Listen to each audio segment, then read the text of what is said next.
क्या आपको लगता है कि आप हमेशा सही हैं और सही होना ज़रूरी है? वेल मैं आपको आज बताना चाहूँगी कि क्यों आपका हर वक़्त सही होना आपके रिश्ते के लिए कितना नुकसानदेह भी हो रहा है। हर आर्ग्यूमेंट में अगर आप जीत रहे हैं, तो हर चीज़ की जिस तरह कीमत होती है, तो इसकी भी एक कीमत है और वो ये है कि आप अपना राब्ता, अपनी गुर्बत खो रहे हैं। पैटर्न तो ये बताता है कि एक आर्ग्यूमेंट शुरू हुई आपके अपने रिश्ते में और उस पे आपने आपने अपना पॉइंट ऑफ व्यू को प्रूव कर लिया। आप आर्ग्यूमेंट जीत गए, लेकिन वो महसूस नहीं हो रहा जो होना चाहिए। कुछ अभी भी सही नहीं है। बुनियादी प्रॉब्लम अब यहाँ पे ये है कि जब आर्ग्यूमेंट होती है तो वो बेसिकली सही और गलत पे नहीं होती कि क्या सही था क्या गलत था, क्योंकि वो तो एक वाज़ेह तौर पे समझ आ जाता है। दरअसल उसमें हमेशा आर्ग्यूमेंट इस वजह से होती है, कहीं पे मिसअंडरस्टैंडिंग थी, कहीं पे कोई बात कही नहीं गई, समझी नहीं गई और कहीं-कहीं मिसअंडरस्टैंडिंग, मिसकम्युनिकेशन और एक्सपेक्टेशंस आ जाती हैं बीच में।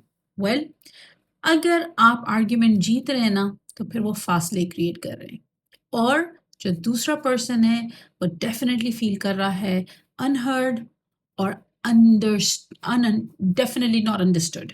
तो इसमें प्रॉब्लम ये आ जाती है कि मसला तो वहीं का वहीं है, कोई बात समझी नहीं गई और कोई बात को सुना नहीं गया, मसला वहीं पे है। अब अगर इस तरह सिलसिला चलता रहा, तो दरअसल दीवारें खड़े होने लग जाती हैं। आपको फिर पता चलने लग जाता है कि हम कहाँ आ गए। बहुत दूरियां आ जाती हैं, बहुत फासले आ जाते हैं। ये समझ नहीं आता कि जहाँ पे बहुत सी बातें कही जानी थी, अब उन बातों को कहने का क्या फ़ायदा? और वो गुर्बत बिल्कुल ख़त्म सी महसूस होने लगती है।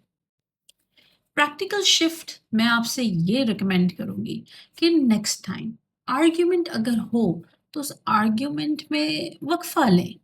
वक़्फ़ा मैंने आपको पहले भी बताया है कि बहुत इम्पोर्टेंट है। वक़्फ़ा लें और उस वक़्फ़े में ज़रा सोचें कि इस वक़्त मेरा सही होना ज़्यादा इम्पोर्टेंट है कि यहाँ पे मेरे रिश्ते में कनेक्शन, जो कि बहुत ही कीमती चीज़ है।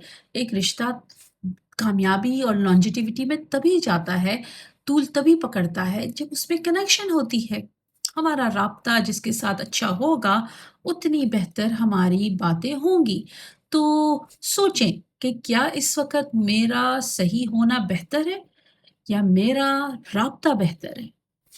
अब मैं आपको एक नई शक्ल बताती हूँ कि आपका राब्ता बेहतर कैसे होगा? ज़ाहिर बात है, आपका राब्ता वहीं पे बेहतर होगा जहाँ पे आपकी अना ख़त्म होगी। जब अना नरम हो जाती है, ख़त्म हो जाती है, तो एक समझदारी आगे बढ़ती है।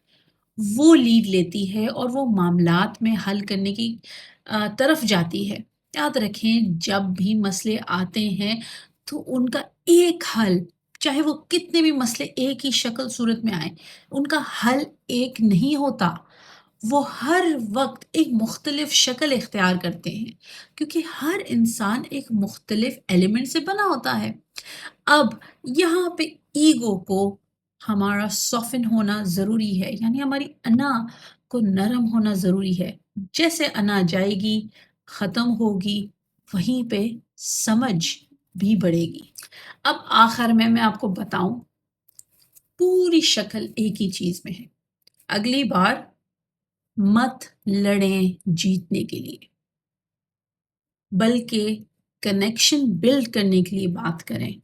जब भी बात करें, तो आप बाइख्तियार हैं और आपके पास हमेशा चॉइस होती है। आपको अल्लाह ने अशरफुल मखलूक़ात बनाया है और उन्होंने आपको हमेशा 1 नहीं तो 2 चॉइसेस, 3 चॉइसेस ज़रूर दी हैं। उनमें से हमेशा वो चीज़ चूज़ करें जो आप दोनों के लिए बेहतर हो।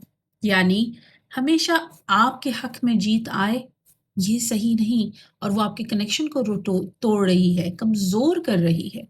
बल्कि آپ چوز کریں، اس چیز کو چوز کریں کہ ہمارا رشتہ کیسے بہتر ہو سکتا ہے، یعنی کنیکشن کو۔ اگر یہ ویڈیو آپ کو پسند آئی اور آپ کو لگا کہ اس نے ایک بہت ہی امپورٹنٹ میسج ڈلیور کیا ہے تو ضرور کمنٹ میں کنیکشن لکھیں، کیونکہ ہم نے کنیکشن پہ کام کرنا ہے، رشتوں کی بنیاد تھی۔ اور یہاں پہ یہ میری آخری ویڈیو ہے about communication and conflict resolution پہ ان ریلیشن شپ۔ اگلی 10 ویڈیوز کس بات پہ ہوں گی؟ فالو کریں مجھے تاکہ آپ کو پتا چلے کہ اگلی 10 ویڈیو کس بارے میں ہے۔